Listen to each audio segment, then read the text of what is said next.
Welcome to Fearless Finances, where I try to take the fear out of your finances.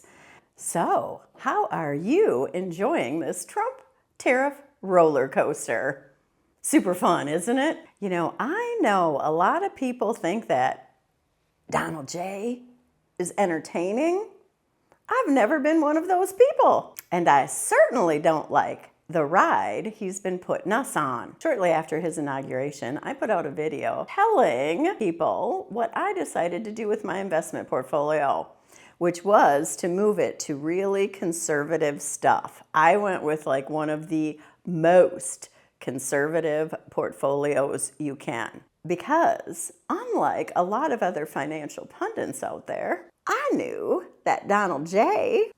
would take us on a lovely ride right to a recession or probably a depression. I hope neither of those predictions are true, but it seems like it is. And I'll also tell you this. After Trump's lovely little Liberation Day, I love how he timed it after the market was closed. I thought I was prepared for this, and then I found that I was not. I mean, my portfolio held up pretty well.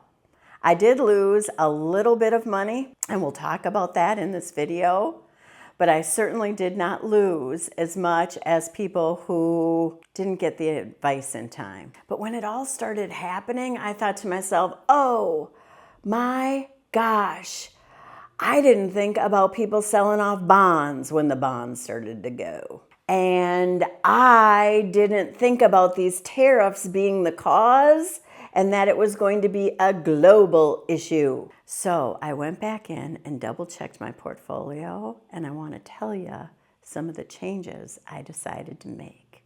So I'll see you on the other side.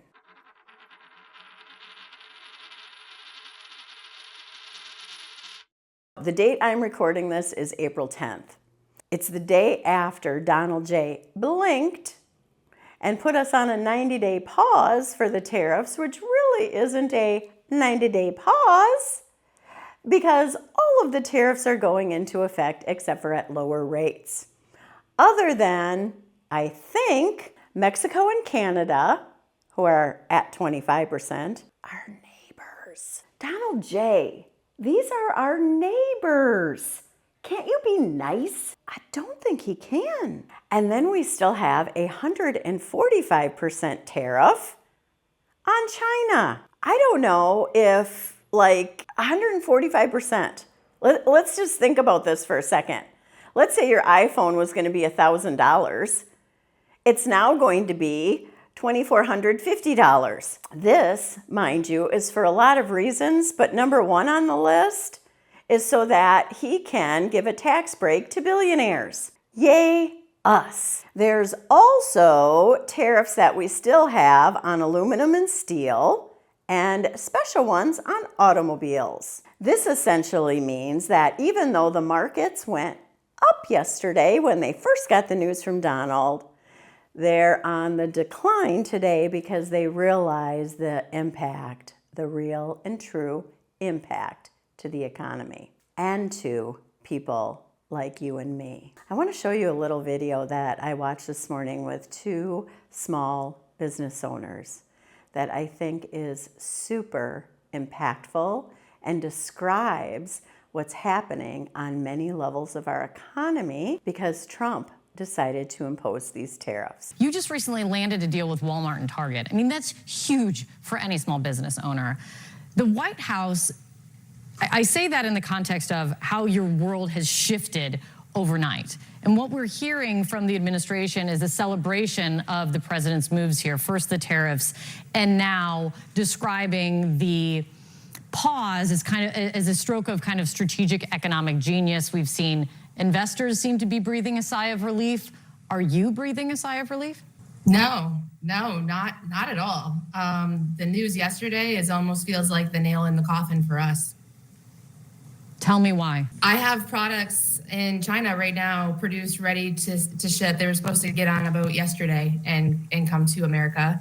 And I can't ship them because what would have cost me maybe $30,000 with a reasonable tariff now is going to cost me almost $200,000. And I have to have that money when the products get to customs, and I don't have that, nothing close to that. It's not even reasonable. So I have to leave my goods in China until I figure out some other direction. But what that means is when I run out of stock in 2 to 3 months, I no longer have products to sell and no more revenue coming in, which means I can't pay my bills, can't pay my employees, and everything I have, all of my debt. I have my house leveraged. We have 5 employees. My house is leveraged against our loans for our growth into Walmart and Target. I can't pay those bills. I don't even want to think about it. Beth, how real is this threat and risk with this? It is just pure uncertainty for you right now. I mean, thinking that you only have 4 months of inventory, that is terrifying. Yeah, and it's hard to make a decision. We had an idea yesterday after the announcement of, well, maybe we can export to Australia, repackage the products, and then re-import them from there. But because policy changes every 36 hours or so, I don't want to make that decision and make that move only for something else to change in just a couple more days. I'm paralyzed. I can't even make a decision right now. And I'm not the only one. There's thousands of us, small businesses in this exact same position. You can't see it, but Jessica's nodding her head at the very same moment. Because, Jessica, one of the stated goals, and I think both of you can speak to this, Beth is speaking to it already, is one of the stated goals of this trade war was to bring more manufacturing back to the United States, have people buy more things from within the United States. Can you do that? Yeah. These overnight tariffs just don't even give us a chance to be a realistic pathway for us. For me, I would have to create, if I even found a factory in the US willing to do it that had the right machinery, it would take 4 to 6 months to get the tools made to even start production. And that alone would cost me over $200,000. I don't have the time or money to do that in this moment. We don't have any time to make any adjustments. Jessica? Yeah, I think that's exactly right. I think Beth is absolutely correct. There are thousands of other small businesses, whether they're manufacturers or retailers that do a specific category. I'm super fortunate. I carry products in a wide range of categories, and that helps me in a scenario like this. But if you have that baby store, that toy store, or you are a manufacturer that is bringing your product in from China, you are facing some really difficult decisions right now. And there is just not a pathway for everyone to pivot and change and magically create this manufacturing that doesn't exist today. I know that Trump met with his cabinet today. I don't know what they'll decide. I don't trust any of them. Couple reasons. Some of them are highly incompetent, and others are just simply Trump sycophants, and others just care about themselves and the people in their little group. Although I don't even know about the caring about the people in the little group, because it reminds me of the mafia, and if you step out of line, they just whack you.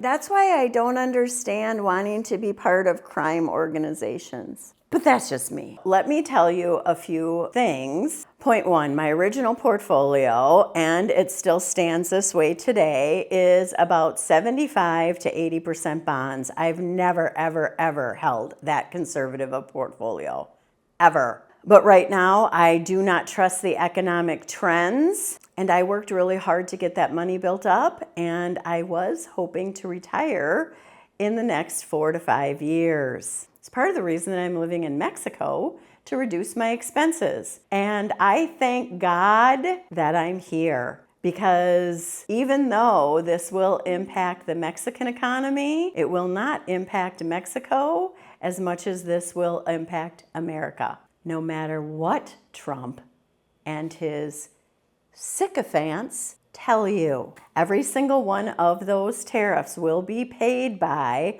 American businesses and consumers. I wanted to make sure that I moved more of my money overseas. I have not yet made that move into stocks and bonds of other nations of the world, but I will shortly whenever the market kind of stabilizes. I was relieved when I logged on to see that I had already put a sizable amount of money there. Phew.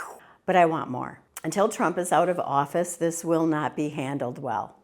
It just won't. And in the meantime, other nations of the world are setting up new trade partners and new trade opportunities. The business that he hopes will come here will, if it does, take years. But if I was a foreign business owner, I am not expanding into the United States. Even when Trump is gone, there's 70 million people who picked him and still support him. They are not making good choices. And as a result, the United States will remain volatile until, hopefully, more of them wake up. This is where being woke is good. Wake up! It's very important. Please get woke. We need you. But that's a topic for a different day. Ultimately, for a while, there's potentially no safe harbor. When Trump really turned this around is when he saw that the bond market was crashing. And ultimately, the part of the bond market that was crashing was Japan selling US government bonds. Yes, the world knows how crazy this is. And they do not trust Donald J. You know this, don't you, sir? He does, doesn't he? He's got to know this. Or does he think he's really smart? Does he really believe that? Sometimes it's like the crazy town. It's like being gaslit. I'm so smart. And then he's doing stupid things. That's being gaslit. I was predicting a recession just from all the government cuts. The government is churning money into the economy. Every time we pay one of those employees, they go out and spend some of that money. When we're giving US aid money to the farmers, it's helping the economy. And when they decide to just stop it, it's not good for the economy. But now businesses are afraid and not willing to expand. In addition to all of that, the Fed doesn't know what to do. Now, granted, right now they don't have to do anything. The impact to the actual economy of Trump terrorizing the market hasn't really impacted the economy. It takes a little bit for the largest economy of the world to start moving in a certain direction, either forward or backward. And this is what the Fed's going to be faced with. If we really hit a recession with high inflation, which is what all this tariff nonsense will do, the Fed normally with high unemployment would reduce interest rates and pump some money into the market. But with high inflation, they would increase interest rates and try to rein that back in. So if Trump with his terrifying tariffs, or I should say terrorizing tariffs, causes both problems, the Fed's going to be in a conundrum as how to help us. This is my other thought for my own personal portfolio. I'm not quite yet 59 and a half, so I really can't take anything out of my IRAs, nor do I really want to. But I might take my contributions out of my Roth IRA. And by the way, for those unaware, you can take your contributions out of your Roth IRA tax and penalty free with no waiting period. I normally would not take them out, but I can take them out, bring them down here to my account in Mexico, and invest them in Mexican CDs for about 7%. It would be a nice safe harbor for now. I haven't yet decided to do that. Now, if you have some strategies that I have not mentioned here, note them below in the comments, and I'll likely do a follow-up video sharing all of your expertise with the other people who subscribe to this channel or might have access to the video. There's two more things that I want to share with you though before this video is over. One of them is a CNN interview with a podcaster who supports Trump. His name is Dave Portnoy, and he does a podcast called Barstool Sports. Highly popular with the men, I hear. I'd never seen him before, but he does have a viral video out there right now about Orange Monday, the day the market kept tanking. I think he even phrased it Orange Monday. I don't know. Where he was talking about losing 20 million in the market. But when I caught him on CNN, He offered a more human side of this whole supporting Trump through this. So I want to share that with you. Just in case you're not well acquainted with my next guest, Dave Portnoy is the founder and owner of Barstool Sports, a wildly successful media company with a particular appeal to young men, a demographic that helped Donald Trump win back the White House. Barstool Sports has nearly 50 million followers on TikTok, publishes some of the most popular podcasts in the country. Now, Portnoy's followers get a steady stream of sports content, financial advice, pizza reviews, and unfiltered and some say offensive conversations. In recent days, he has gone viral for comments about tariffs imposed by President Trump, whom Portnoy supports. Dave Portnoy joins me now. Thank you so much for being here. You have been openly questioning the president's tariff strategy. I want our viewers to see and hear what you said on Monday. I went super viral when I said I lost $7 million. I'd kill to be back to losing $7 million. I haven't even looked. If I had to guess, I'm down in these last 3 days, probably close to 20. I don't know, like 10, 15% of my net worth, poof. But I'm still here. That's the game. That's what I'm in. Like, do I like it? No. Am I crying? Am I like, oh, woe is me? I wish I voted for Kamala. No. Do I wish this didn't go down like this? Yes. Now, you obviously voted for President Trump. You also said that you think he's a smart guy. You are willing to give him a couple of days or even a couple of weeks. Where are you now? So it's uncomfortable. Anytime a stock market is like this and you're invested in it, it's certainly uncomfortable. But I stand with it. He ran on tariffs. He said he was a tariff fan. And I don't pretend to be an economist. I don't think I realized that we'd have this market crash. I don't think most people did. But I think he believes in what he's doing and trying to basically strong arm China and get better deals for the U.S. I'm willing to still give him time. I think the big date is the midterms, which is a long time out. But I do think that in this country, the number one issue, no matter what is going on, is the economy. And if the stock market doesn't show some signs of rebound or rebounding by then, I think people will speak with their vote. So, but I'm still...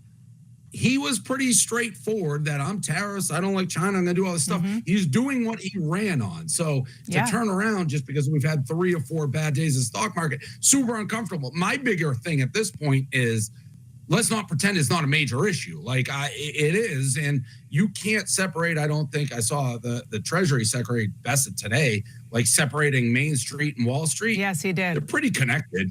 Yeah, they're pretty connected in my book. So I don't know if he's just talking about the super fat cats, but if the stock market's tanking, we are going to have an economic meltdown over the long term. So I'm still going to give him time. He said, I think Trump said, it was a sick patient. He needed to take medicine. I'm taking my medicine, and I don't like my medicine, but I'm willing to take it. I voted for him, and in a way, it's disingenuous now to be like, hey, what are you doing with these tariffs? Because he did make it pretty clear he was a tariff guy. He did, no question about it. There's being a tariff guy and then doing it the way he is doing it, proceeding the way he is proceeding. You comfortable with that too? Not just the policy, but the process through which he is imposing this policy? I certainly wish he would give maybe a victory here or there right now. Like, he has the power really to turn the stock market and get it ripping. And when there's been a fake rumor or a misquote, like he's going to postpone the tariffs or whatever, if he would come out and say, hey, we did this great agreement with Japan or Vietnam, the stock market would rip. I firmly believe that. Instead, what do you say? Everyone's kissing his ass last night. But that's right. Trump. Like, that is how he speaks. And it does resonate in a way to people like, I'd almost rather feel like I'm getting straight talking, and I can't change. It's like, that's always who he's been. Do I wish maybe he was treating our friends a little nicer, our allies, and things like that? Yeah, because I'm in the stock market. But at the same time, this is who I voted for, and time is going to bear it out. He's playing an extremely high-risk game of poker. And if it turns out great, it'll be a great move and one of the great things that he's done. If not, I think the voters will speak at midterms. There is a long time, Dave, between now and the midterms, particularly when you think about how quickly things have changed just even in the past couple of weeks with the economy. You're okay? You can just stomach this until, if it continues where it is, until the midterms? If we drop 5% every day from here to the midterms, no, I can't stomach that. Nobody's going to stomach that. If this flattens out and we don't have gigantic drops and it doesn't keep dropping to that effect, yes, I can handle that for a long time. If it every day we're going through crazy, I thought today would be worse than it was because today was the deadline and the market is unpredictable. So if we've bottomed out or gotten close to bottom out, yeah, I can live with that. I can live with that proposition. And again, do I love everything? Like, did I love that he was on the golf course, when the stock market was tanking? No, but if he could sit around and say, you know what? Like, he's almost in a box where if he can't show weakness in these negotiations. So you can't just run now that the market is bad, because then all of this would have been for nothing. So I'm hoping his art of the deal comes to fruition. But no, if you're asking me, can I wait a year and a half with the stock market tanking 5% every day or 4% or 3%? No, I don't think anybody can. You have talked about the midterms a lot and about the fact that Democrats could or maybe should win big if we are where we are then, which is a very big if. Could you see yourself supporting Democrats? Yeah, absolutely. One thing about me, which drives me crazy, I vote for Trump. I support him. I was never like some crazy MAGA guy. Like I look at each candidate and I choose who I like. I think the left and a lot of even what they did with, I want to say, hiding Biden's mental state and not having a primary really drove me to the right. So I am not somebody who would just strictly vote based on Republican or Democrat. I vote on the people running, how I think they speak to me, the issues that are important to me. But yes, I will vote how I feel is the best interest of what I believe in. Now again, I don't customarily tune in to Barstool Sports. I got the idea from the introduction from Dana Bash that sometimes it gets a little saucy, but he seemed like a thoughtful and considerate person. And for me in this moment, that seemed very important to think about, which brings me to that second point. Point number 2. The New York Times recently had an op-ed from an economist from the University of Michigan. It's entitled, "Your Life Will Never Be the Same After These Tariffs." Just like the headline grabbed me. I will have the link, of course, to this in the doobly-doo, the description. But he went on to say that as the costs for things go up, we will make choices not to buy certain things. This, of course, is what causes the recession. For example, during COVID, when washing machines increased in price, by the way, even though dryers shouldn't have, many manufacturers increased their price because they could. Yeah, we're looking forward to that too. But back to the washing machines. He went on to say, this then means that we're spending more time fixing this, and we have less time for other things in our lives. These tariffs are estimated to cost the typical American family an additional $4,000 a year, on top of the other taxes we're supposed to pay. So just like this economist described in this op-ed, our time will change. I know my time already has. I spend way too much time creating these videos and researching things about Donald Trump. I spend way too much energy worrying about it. Trump is costing us all in more ways than one. Specific to these tariffs, if you're not aware, tariffs this large have not been in place in the United States for well over 100 years. At that time, our economy was nowhere near as globalized as it is today. I think We need to make sure that every Trump supporter understands this. I'm going to put another link down below for an MSNBC podcast that I also listen to with a very poignant farmer in it. I'm going to play that clip for you too. There's about 85% of what happens on my farm that is completely out of my control. Yeah. So I have to do the very best I can at managing that 15% of inputs and cost and labor and marketing and signing the best contract and doing the best job that I can, and leave the other 85% up to the good Lord. And that's all we can do, whether it's weather or disease or a hailstorm or a pandemic or an administration. And we just weather the storm. It's kind of a wait and see game. I mean, I think the main thing is not to overreact and get too nervous. I mean, stay the course. That's what's helped us, all of these generations of farmers stay in the course and doing what we do best and being efficient, not spending money when we don't need to spend money, Right. and just keeping our, ears open and eyes open and being able to pivot when we can. Here with me now is Alex Wagner, MSNBC senior political analyst and host of the Trumpland podcast. I loved those quotes because I think it's actually a profound insight, like a genuinely profound insight, and also like explains a lot of why a lot of folks are like, yes, we're just going to sort of see where it all goes. I think, it was interesting being in Clayton, North Carolina yesterday as, Wall Street's melting down. The financial world is flipping out. Investors are calling Trump. People can't get through. It's a different reality in red state America. All the people that I talked to at that table had voted for Trump at least once, if not multiple times. And in part because of that, but I think largely because of the attitude you have to take when you are a farmer. You are more sanguine. You are more accepting of external chaos. But I kept saying, this isn't hurricanes. This isn't weather. This isn't an act of God. This is Donald Trump making very clear decisions that put you in financial peril. And it's not just that they sell their, goods to China. It's that they need farm equipment. They need lots of supplies that are manufactured in China.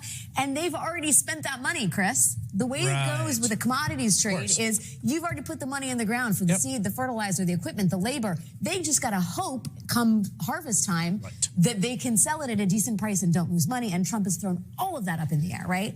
But what's so interesting, I think, is the empathy they feel with him insofar as the project of correcting a trade imbalance that they see has been decades in the making, the kinship they feel with him in his political project to break things and upend the status quo, and the fundamental and unspoken belief that if it all does go to hell in a handbag, as it did in 2018, Donald Trump will make sure they are made whole. So I'm speaking of the bailouts that were offered, the money, the assistance that was granted to farmers in the last Trump trade war with China in 2018. And I asked them about that and whether that was something they expected and what they thought of other people who might not be so keen on that idea. This is that conversation.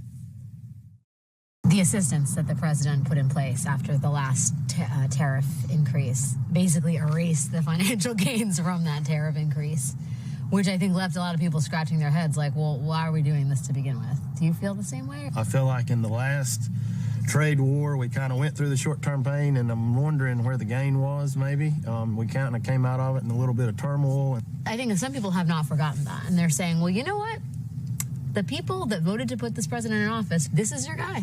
And if this is your guy, you got to roll with the policies he enacts. And why should the rest of the country that didn't vote for him be bailing out farmers? That's right. And they're also, those same people oftentimes demand that farmers address climate change and farmers adapt different technologies. And we have responded in spades with soil health initiatives, cover crops, using less inputs to produce more on less land with less water and higher labor costs.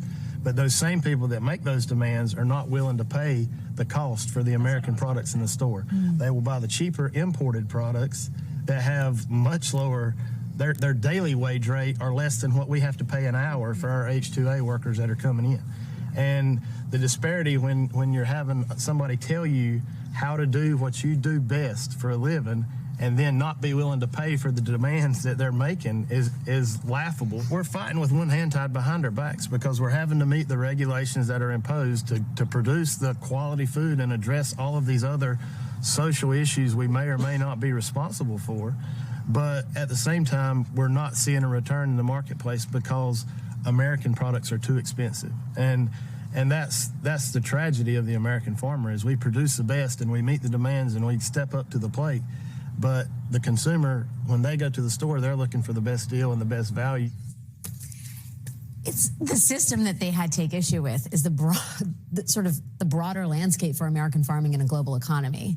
And it's, I think, because of this decades-long feeling of inequity, that they'll basically go along with whatever Trump is trying to do to correct that imbalance. And anybody who stands in the way of that or says farmers don't get their due doesn't understand how difficult it is to be a farmer in America. I mean, what's so interesting about that quote, I really think that guy's a really well-spoken and interesting fellow, is that the fundamental reality here is that one person's cost is another person's income. Yes. Always. Yep. This is Econ 101, and it's lost in so much of the debate here. So when he says... Cost of labor. When people talk about costs going up, it's like when you talk about like, oh, housing costs are high, it's like, that's bad. But if you say home values are rising, it's like, well, that's good. And that depends on whether you want to get into a housing market or you own a house.